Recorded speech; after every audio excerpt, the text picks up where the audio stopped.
Salut tout le monde. Dans cette vidéo, on va parler de l'équinoxe de l'automne et du mois de Ramadan. Vous allez découvrir c'est quoi l'équinoxe si vous ne saviez pas. Alors l'équinoxe en fait ça vient du latin equi qui veut dire égal, nox ça veut dire nuit. Donc en fait c'est quand la nuit est égale au jour. C'est ça l'équinoxe. Imaginez vous avez 24 heures dans une journée. L'équinoxe, ça veut dire que la nuit dure 12 heures, le jour dure 12 heures. Donc durée du jour égale à la durée de la nuit. Et pas seulement à un seul endroit de la Terre, partout sur la Terre. Absolument partout. Il faut savoir qu'il y a deux équinoxes par année. Il y a l'équinoxe de l'automne qui tombe vers le 22 septembre et il y a l'équinoxe du printemps. Alors, vous voyez cette image, sur l'image de gauche, vous voyez, on a la Terre, mais on voit juste la moitié de la Terre, c'est-à-dire la moitié à droite de la Terre est éclairée, la moitié à gauche euh, est dans le noir. C'est-à-dire si vous allez ici au pôle Nord, comme au pôle Sud, ben, la durée du jour, elle est égale partout dans le monde. Donc, vous voyez, là, c'est une image arrêtée dans le temps. Vous savez que la Terre tourne sur elle-même, donc ça fait que ça reste pareil durant la période de l'équinoxe. L'image de droite, vous voyez que si vous prenez l'axe ici, il fait noir au pôle nord. Vous allez au pôle sud, et les pays qui sont au sud, ben, il fait jour. Donc ici, on n'a pas l'équinoxe, donc la durée du jour et de la nuit n'est pas égale partout dans le monde. C'est aussi simple que ça, c'est ça l'équinoxe. Donc, on a l'équinoxe de l'automne et du printemps. C'est les deux seuls moments de l'année où la lumière du soleil frappe les deux hémisphères de notre Terre de manière égale, nous offrant à chacun 12 heures de jour et 12 heures de nuit. Ça, c'est une autre image qui l'éclaire. Donc, vous voyez le soleil ici en jaune. Donc, la lumière du soleil frappe la Terre et l'axe de la Terre est tel que elle est verticale. C'est-à-dire, l'axe de la Terre passe du pôle sud au pôle nord. Donc, il est vertical. C'est ça qui fait que la lumière est partout pareil. Vous voyez ici, la partie gauche de la Terre est éclairée. La partie droite est dans le noir. Ici, je vous ai pris des exemples. Donc, on a pris le mois de juin en été. Donc, on a plusieurs villes en Islande, Reykjavik, Paris, Stockholm et Sydney. Donc, c'est pour vous montrer la durée du jour dans ces villes en été. Donc, par exemple, si vous allez en Islande, la durée du jour, elle est de 20 heures. C'est-à-dire que si le mois de Ramadan tombait au mois de juin, les gens dans cette ville, ils vont jeûner pendant 20 heures. Les gens à Paris vont jeûner pendant 15h51. À Sydney, en Australie, ben, les gens ils vont jeûner pendant 10 heures seulement. Donc, c'est-à-dire que les gens en Islande, ils vont jeûner deux fois plus longtemps que ceux qui sont à Sydney. Imaginez les gens qui vivent à Reykjavik, ben, ça commence à 3h24 du matin jusqu'à 23h28. 23h28, c'est-à-dire ils doivent, l'iftar, ils doivent manger à 23h28. Vous imaginez le ramadan dans ces conditions. Slide suivant. Ici, on est au mois de janvier. Donc, si le ramadan tombe au mois de janvier, dans la même ville, Reykjavik, en Islande, les gens vont jeûner pendant 4 heures. C'est-à-dire de 11h du matin, 11h19, jusqu'à 15h43. Et les gens, par exemple, qui sont en Australie, ben, ils vont jeûner plus de 3 fois plus que 14h19. À Paris, ils vont jeûner 8 heures. À Stockholm, ils vont jeûner 6 heures.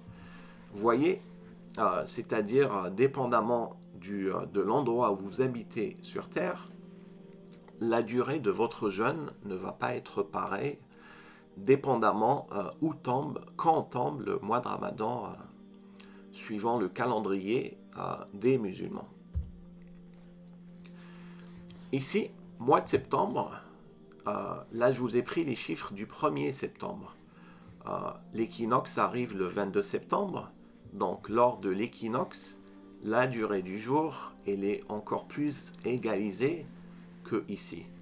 Mais ça c'est juste pour vous montrer, au 1er septembre, si le Ramadan tombait à cette date, les gens en Islande jeûneront 14h30 et ceux qui jeûnent le moins, à Sydney 11h21. C'est-à-dire il y a uniquement 3 heures d'écart et on n'est même pas à l'équinoxe du 22 septembre.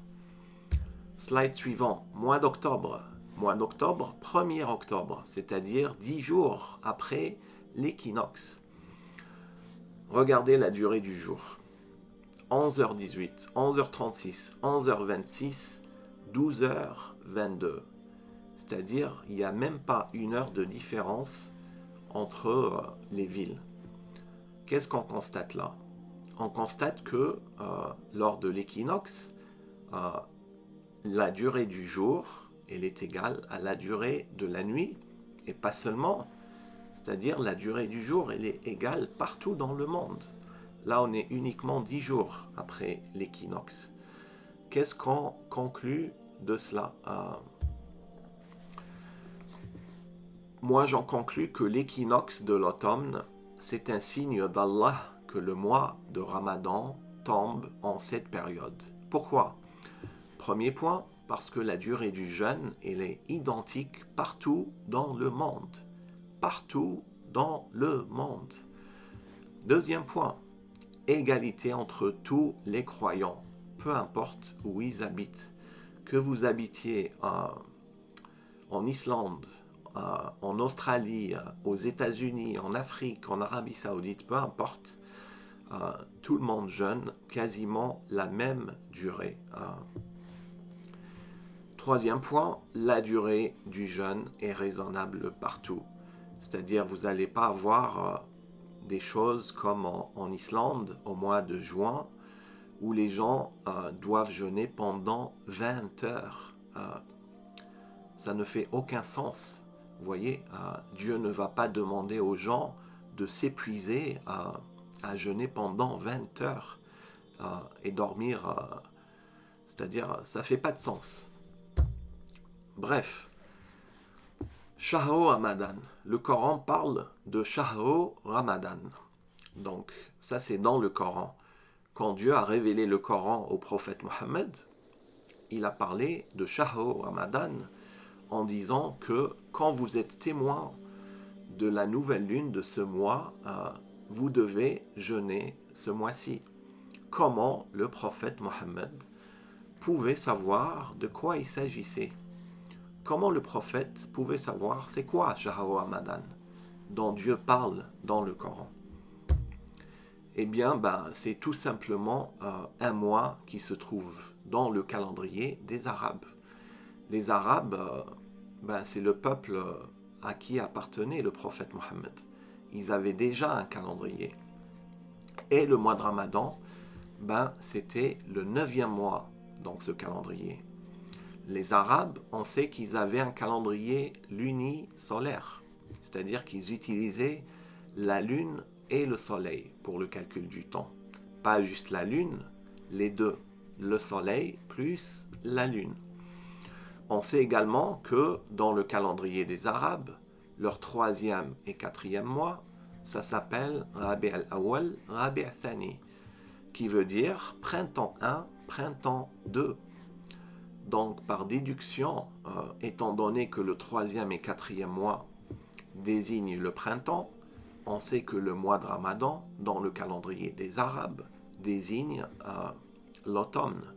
Donc, ça correspond à ce qu'on connaît sous le mois de septembre.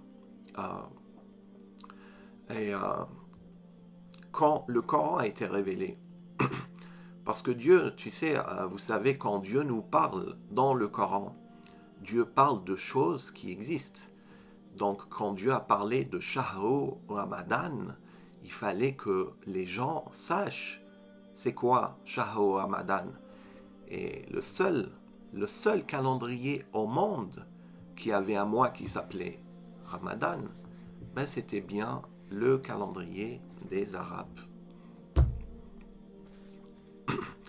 Donc, le mois de Ramadan, dans le calendrier lunisolaire des Arabes, ça correspond à la période de l'équinoxe de l'automne. Est-ce que c'est un hasard? Pensez-vous que c'est un hasard que le mois de Ramadan, dans le calendrier arabe, les Arabes utilisaient la lune et le soleil. Sachez-le bien qu'aujourd'hui, les musulmans, ils ne tiennent compte que de la lune dans leur calendrier. Mais ce n'était pas le cas des Arabes. Les Arabes tenaient compte de la lune et du soleil. Donc pensez-vous que c'est un hasard que leur mois de Ramadan, sous le règne des Arabes, avant la révélation coranique, tombait à l'équinoxe de l'automne? C'est pas du tout un hasard. C'est l'un des signes de Dieu pour nous montrer que le mois de Ramadan a été corrompu. Dieu connaît le passé et connaît le futur. Vous voyez, demandez-vous bien que, regardez, je vous montre l'image. Vous savez l'axe de rotation de la Terre, ici. Vous voyez la Terre. Ici, lors de l'équinoxe, l'axe de rotation de la Terre traverse les deux pôles. Il est vertical. Dans les autres périodes de l'année, la Terre, elle n'est pas comme ça. Son axe de rotation, il est penché.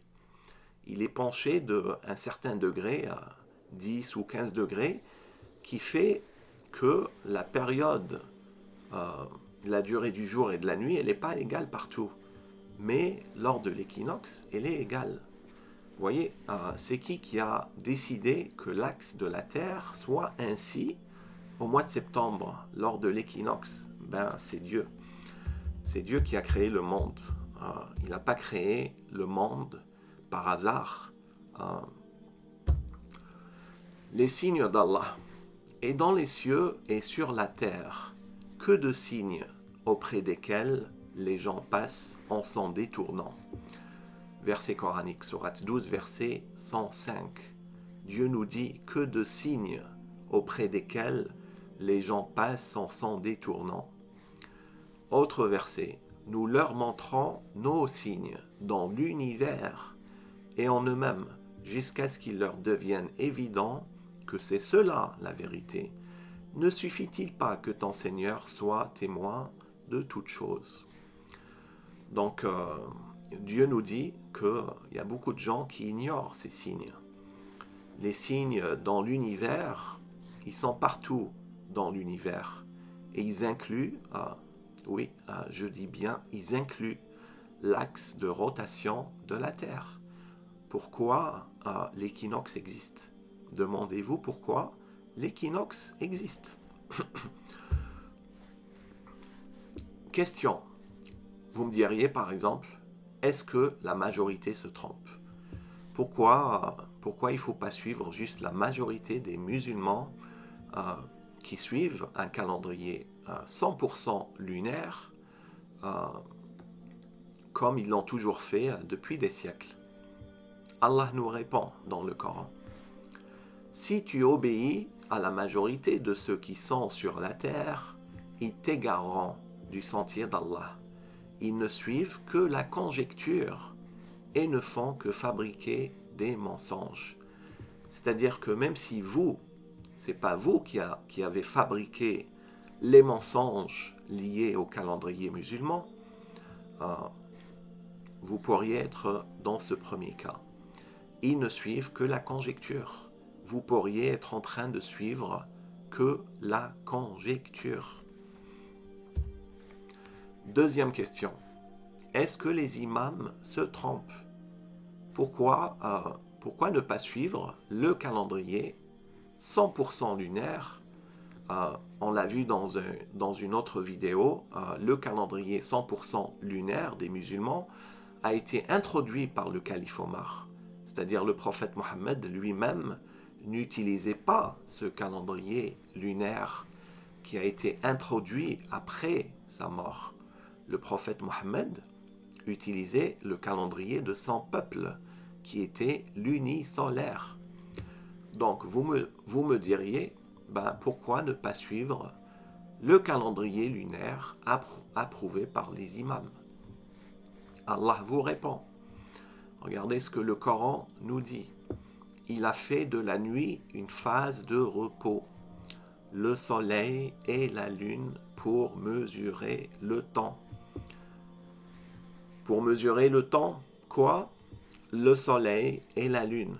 Pas juste la lune, pas juste le soleil et la lune. Aujourd'hui, les musulmans, les imams, ils se basent sur un calendrier qui ne tient compte que de la lune. Il est 100% lunaire. Dieu nous dit le soleil et la lune pour mesurer le temps. Donc, vous préférez suivre les imams ou vous préférez suivre ce que Allah dit? Voilà l'ordre conçu par le puissant, l'omniscient. C'est qui le puissant, l'omniscient? C'est Allah. Et son ordre a dit le soleil et la lune pour mesurer le temps. Troisième point, déplacement des mois sacrés. Peut-on déplacer le mois de Ramadan de saison en saison? Parce qu'aujourd'hui, si vous suivez le calendrier des imams, le calendrier islamique, qui ne se base que sur la lune, le mois de Ramadan, tous les ans, il décale de 10 jours. Donc ça veut dire quoi, tous les ans se décaler de 10 jours? Ça veut dire que le mois de Ramadan se déplace de saison en saison. Cette année, il prévoit le mois de Ramadan début avril, le mois prochain.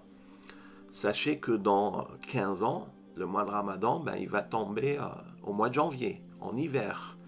15 ans plus tard, il va tomber en automne. 15 ans plus tard, il va tomber en été. C'est-à-dire, le mois de Ramadan, suivant ce calendrier, il se déplace de saison en saison. Vous ne pourrez pas le nier. Vous voyez, Allah nous répond. Le report d'un mois sacré à un autre est un surcroît de mécréance. Dieu nous dit que c'est de la mécréance de déplacer des mois sacrés. Leurs méfaits leur sont enjolivés et Allah ne guide pas les gens mécréants. Qu'est-ce que ça veut dire enjoliver? Enjoliver, c'est-à-dire que quand vous allez parler aux imams, ils vont vous enjoliver la réalité.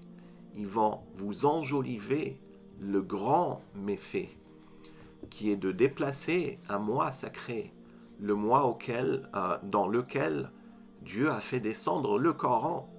Sachez que le mois de Ramadan n'est pas un mois ordinaire. C'est le mois durant lequel Dieu a fait descendre le Coran, les amis. Pensez-vous que c'est normal que le mois de Ramadan se déplace de saison en saison? Réfléchissez un instant. Quand Dieu a fait descendre le Coran, si ce mois-ci, si le jour tombait en automne, si le prophète Mohammed, quand il a reçu le Coran, si c'était l'automne, c'était pas l'hiver, c'était pas l'été, c'était pas le printemps, c'était en une saison particulière. Le mois de Ramadan, quand Dieu a révélé le Coran, c'était à l'intérieur d'une saison. Et aujourd'hui, vous êtes en train de suivre un calendrier qui fait déplacer le mois de Ramadan, qui le décale de 10 jours chaque année. Alors que Dieu nous dit que c'est de la mécréance de déplacer un mois sacré. Donc, qu'est-ce que Allah nous demande? Allah nous demande de réfléchir. Sourate 16, verset 45. Et vers toi, nous avons fait descendre le Coran pour que tu exposes clairement aux gens ce qu'on a fait descendre pour eux et afin qu'ils réfléchissent. Afin qu'ils réfléchissent. Dieu n'a pas fait descendre le Coran pour que vous suiviez aveuglément des hommes. Dieu a fait descendre le Coran afin que vous réfléchissiez, afin que vous méditiez, afin que vous vous conformiez à sa parole. Sourate 8. Les pires des bêtes auprès d'Allah sont, en vérité, les sourds muets qui ne raisonnent pas. C'est grave là. C'est-à-dire, prêtez bien attention à ce que Dieu dit.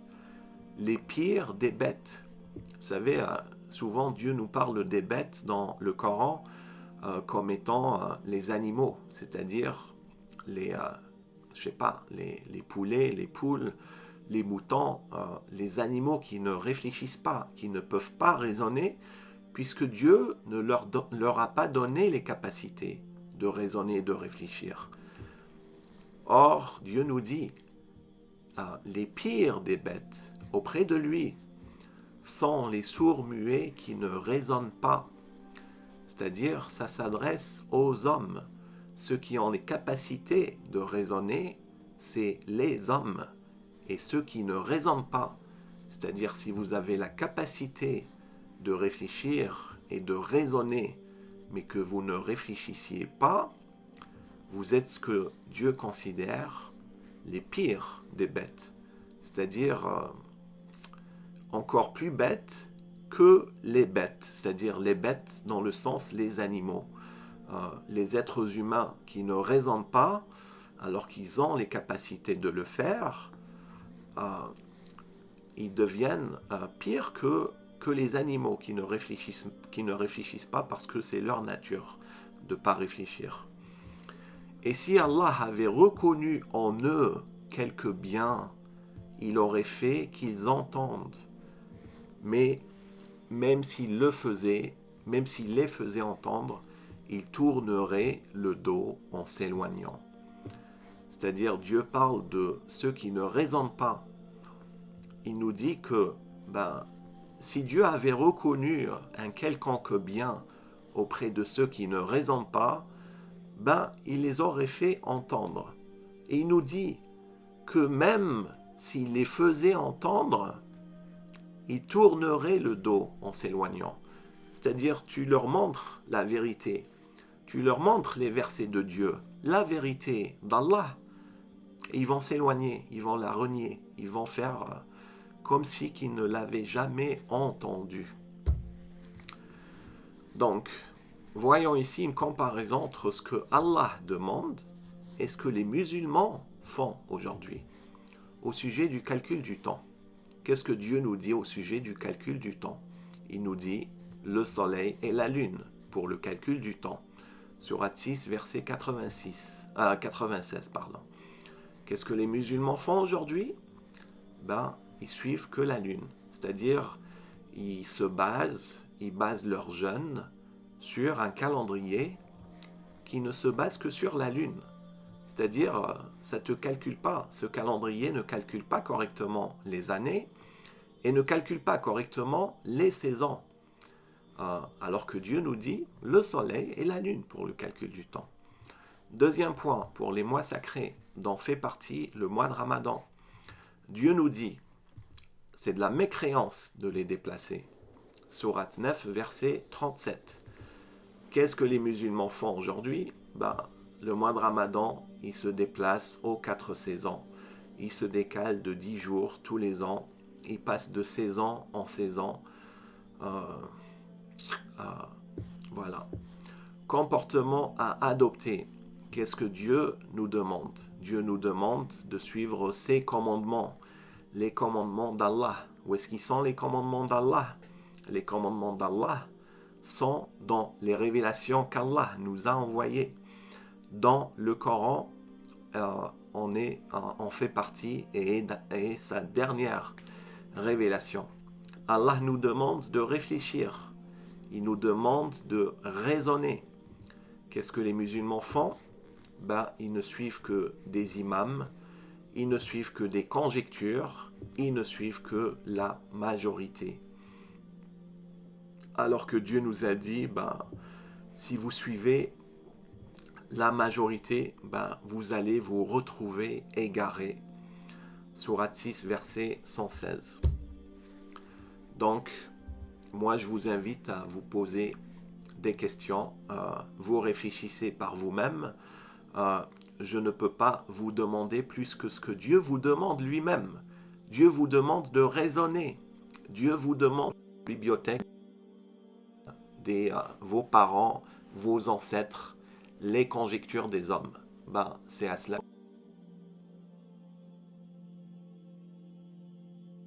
Comme vos ancêtres, etc. Option 2, suivre ce que Allah a fait descendre.